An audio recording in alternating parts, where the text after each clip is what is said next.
இயக்கத்தை யாராலும் வெல்ல முடியாத இயக்கமாக உயர்ந்த உன்னதமான இடத்தில் மக்களுடைய அன்பையும் பெற்று வரலாற்றில் தனக்கென ஒரு தனி இடம் பதித்த கழகத்தினுடைய காவல் தெய்வம், கழகத்தினுடைய நிரந்தர பொதுச் செயலாளர், இதய தெய்வம் டாக்டர் புரட்சி தலைவி அம்மாவுடைய பிறந்த நன்னாள் இன்று. இந்த நாளை இன்றைக்கு தமிழக மக்கள் கழகத்திலே இருக்கின்ற 1.5 கோடிக்கும் மேற்பட்ட தூய தொண்டர்கள் அனைவரும் மாண்புமிகு அம்மாவுடைய அருமைகளை, பெருமைகளை, கழகத்திற்கு அவர் தந்த தியாகங்களை, சாதனைகளை, ஆட்சி பொறுப்பில் இருந்த பொழுது ஏழை எளிய மக்கள் வாழ் அன்பும் பண்பும் பற்றும் பாசமும் கொண்டு பல்வேறு மக்கள் நல திட்டங்களை இந்தியாவிலே எடுத்துக்காட்டும் மாநிலமாக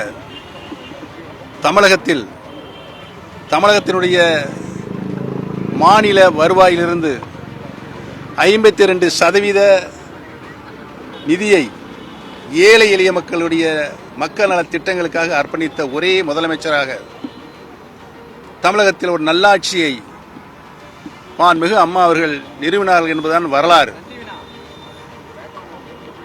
இன்றைக்கு மாண்புமிகு அம்மாவுடைய பிறந்த நன்னாளில் அனைத்திந்திய அன்னார முன்னேற்ற கழகத்தில் புரட்சி தலைவர் அவருடைய மீது பாசமும், மாண்புமிகு அம்மாவுடைய அன்பை பெறுவதில் ஆர்வம் கொண்ட விசுவாசமிக்க தூய தொண்டர்கள் அனைவரும் மீண்டும் அம்மாவுடைய ஆட்சியை தமிழகத்தில் நிலைநிறுத்த வேண்டும் என்றுதான் அவருடைய எண்ணமாக ஒவ்வொரு வினாடியும் ஒலித்துக் கொண்டிருக்கிறது என்பதனை அனைத்து தொலைக்காட்சி மற்றும் பத்திரிகை நண்பர்கள் மட்டுமல்லாமல் தமிழக மக்கள் அனைவரும் இன்றைக்கு ஒவ்வொரு தினமும் இறைவனை தான் பிரார்த்தித்துக் கொண்டிருக்கிறார் என்பதனை இந்த நல்ல நேரத்திலே தெரிவித்துக் கொண்டு, இந்த உலகம் உள்ளவரை புரட்சி தலைவி மாண்புமிகு அம்மா அவர்கள் அனைத்திந்திய அன்னார முன்னேற்றங்கள் இந்த வரலாற்று இயக்கத்திற்கு செய்த தியாகங்களையும், ஆட்சியில் இருக்கின்ற பொழுது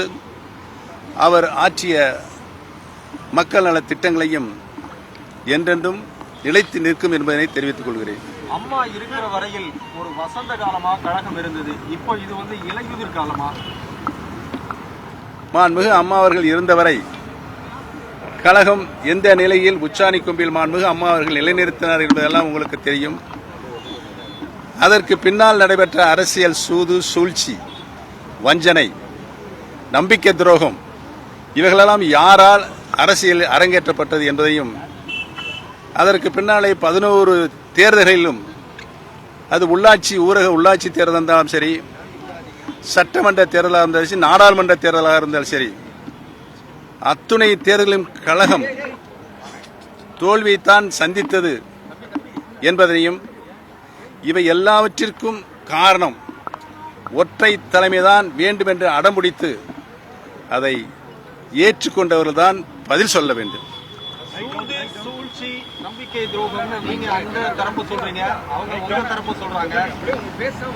இல்ல உங்களுக்கு நீங்கள் நடுநிலையாளர்கள். பத்திரிகை ஜனநாயகத்தின் ஒரு தூணாக விளங்கி கொண்டிருக்கிறது. அந்த தூண் உங்களுடைய மனச்சாட்சி பிரகாரம் யாரால் இந்த சூழ்நிலை நீங்கள் சொன்னது வசந்த காலமாக இருந்த மாண்புமிகு அம்மாவுடைய காலத்தை இன்றைக்கு மாற்றியிருக்கின்றவர்கள் யார் என்பது உங்களுக்கு நன்றாகவே தெரியும். அவருடைய பெயர்களை எல்லாம் நான் வருங்காலத்தில் தவிர்க்க வேண்டிய ஒரு கட்டாய சூழல் இருக்கிறது. அதைத்தான் பொதுமக்களும் என்னிடம் சொல்லிக் கொண்டே இருக்கிறார்கள். அதைத்தான் நான் சொல்றேன். அவரவர்கள் இதயங்களில் இருக்கின்ற மனச்சாட்சி இல்லாமல் பேசுகின்றவர்கள் எதை வேணாலும் பேசிக்கொள்ளலாம். எங்கள் வாய் நல்ல வாய், அவர்கள் வாய் என்ன வாய்ன்னு நீங்களே தீர்மானித்துக் தம்பி. முதல் நான் அறிக்கை விட்டேன். இல்லைங்க, புரட்சி பேரறிஞர் அண்ணா அவர்களும் தமிழகத்துடைய சட்டமன்றத்தில் தீர்மானமாக நிறைவேற்றினார். தமிழக மக்கள் விரும்புவது இருமொழிக் கொள்கைதான் என்று. புரட்சி தலைவர் எம்ஜிஆர் அவர்களும் சட்டமன்றத்தில் தீர்மானமாக நிறைவேற்றினார், தமிழக மக்கள் விரும்புவது இருமொழிக் கொள்கைதான் என்று. மாண்புமிகு அம்மா அவர்களும் அந்த நிலையில் நிலையாக நின்று அவர்களும் இருமொழிக் கொள்கைதான் என்று பறைசாற்றினார்கள். தமிழக சட்டமன்றத்தில் தீர்மானமாக நிறைவேற்றினார்கள். நானும் தமிழகத்தினுடைய முதலமைச்சராக இருந்தபொழுது சட்டமன்றத்தில் ஒரு நீண்ட விளக்கத்தை தந்து அனைத்து இந்திய அன்னார முன்னேற்ற கழகத்தினுடைய திராவிட இயக்கத்தினுடைய வரலாற்றில் எங்களுடைய நிலைப்பாடும் இருமொழிக் கொள்கைதான் என்று சொல்லிவிட்டேன். நீங்கள் புதுசாக ஒரு அர்த்தம் தெரிவித்து கருத்திலே கொண்டு விமர்சனம் செய்ய வேண்டாம். மத்திய அரசினுடைய நிதியை பெறுவதில் உங்க அப்பா வீட்டு பணமான இவங்க கேட்கறதும் உங்க அப்பா வீட்டு பணமான அவங்க கேட்கறதும் ஒரு அரசியல் நாகரிகமா இருக்கா? இல்ல, மாநில நிதியாக இருந்தாலும் சரி, மத்திய அரசினுடைய நிதியாக இருந்தாலும் அது மக்களுடைய வரிப்பணம்.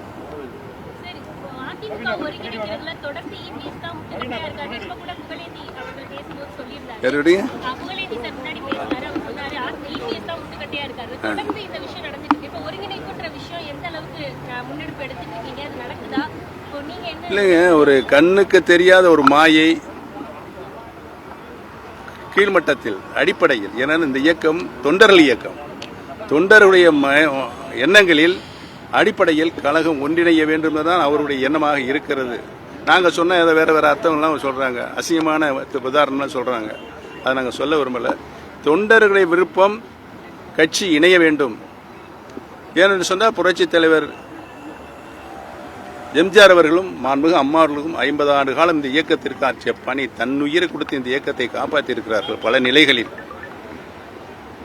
மக்களால் பெரிதும் போற்றப்படுகின்ற இயக்கமாக இந்த இயக்கத்தை வளர்த்தெடுத்தார்கள். அந்த நிலை மீண்டும் வர வேண்டும் தான் தொண்டர்கள் நிற்கிறார். தொண்டர்களின் எண்ணம் ஈடேற வேண்டும் என்றுதான் நாங்களும் தர்ம யுத்தத்தை நடத்தி கொண்டிருக்கிறோம். தொண்டர்கள் தலைமையில் தான். எல்லோருமே நாட்டு மன்னர்கள். சொல்லுங்க, நாட்டு மக்கள் முதல்வர் அப்பான்னு அழைக்கிறாங்க. இதெல்லாம் என்ன வேற கேள்வி. சிபிஎஸ்இ பள்ளிகள் தொடங்குறதுல மாநில அரசுகளை பறிக்கிற விதமான இதை வந்து மத்திய கல்வி ஒன்றிய வாரியம் நீங்க முன்னாள் முதலமைச்சராக இருக்கீங்க தமிழ்நாடு. தமிழகத்தை பொறுத்தவரையில் இங்கு பிறக்கின்ற அனைத்து குழந்தைகளும் பிறந்தவுடனே தமிழ் மொழியில்தான் அம்மா அம்மா அம்மா என்று சொல்லுகின்ற நிலை உங்களுக்கு நன்றாக தெரியும். அது உணர்வுபூர்வமாக நம்ம ரத்தத்தில் கலந்தது. இதில் நீங்கள் பல்வேறு அரசியல் காரணங்கள் சொல்லுகின்ற சூழ்நிலை இருக்கு. அதற்கு நான் உள்ளே போக விரும்பல. தாய்மொழி தமிழ் சொல்றத கேளுங்க. தாய்மொழி தமிழ். ஆக எந்த நிலையிலும் விருப்பப்பட்டவர்கள் எந்த மொழியாக பேசிக்கொள்ளலாம், எழுதிக் கொள்ளலாம், படிக்கலாம் என்று ஏற்கனவே பேரறிஞர் அண்ணா முதற்கொண்டு சொல்லியிருக்கார்கள். ஆகவே நம்முடைய தாய்மொழியை காப்பாற்ற வேண்டிய கடமை ஒவ்வொரு தமிழர்களுக்கும் இருக்கின்றது.